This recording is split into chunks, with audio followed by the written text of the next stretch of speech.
Welcome to The Explainer. All right, so today we're going to dive into a really fascinating ancient Ethiopian Orthodox text. We're going to explore a question that has shaped 2,000 years of faith. And in the process, we'll see just how central a young woman from Nazareth is to one of Christianity's oldest answers.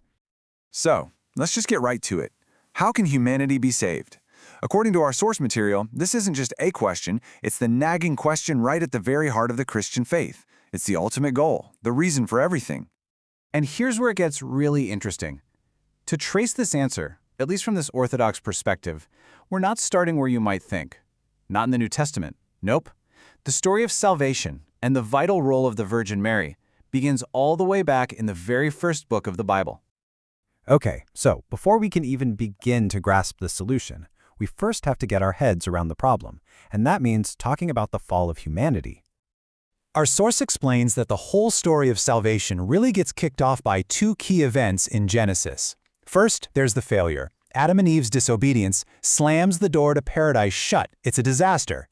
But right away, in the middle of that failure, God makes a promise.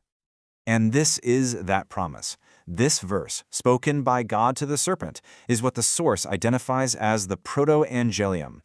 That's a bit of a mouthful, but it just means the first good news.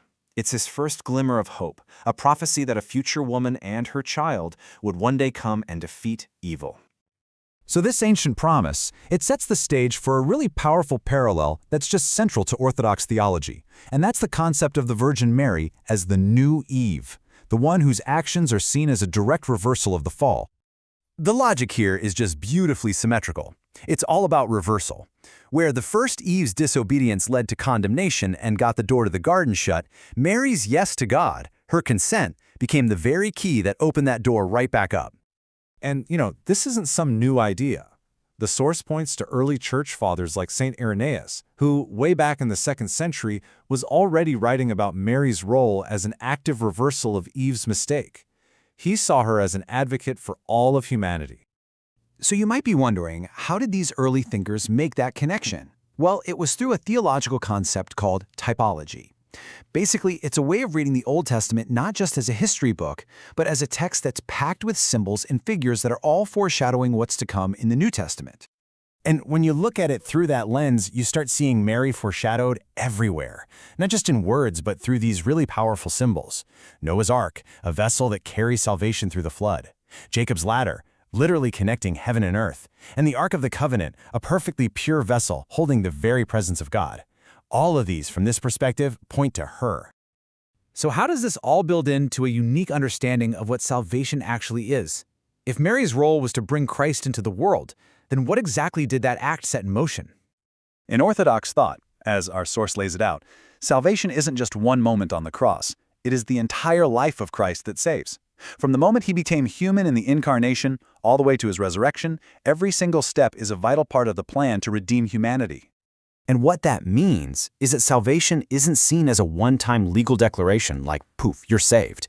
It's understood as a continuous, lifelong process of transformation, a journey towards God, which is known as theosis. Now, this view of salvation as a journey, as a process, leads to a pretty key difference in understanding the roles of faith, grace, and our own actions. So the source text draws a really clear contrast here.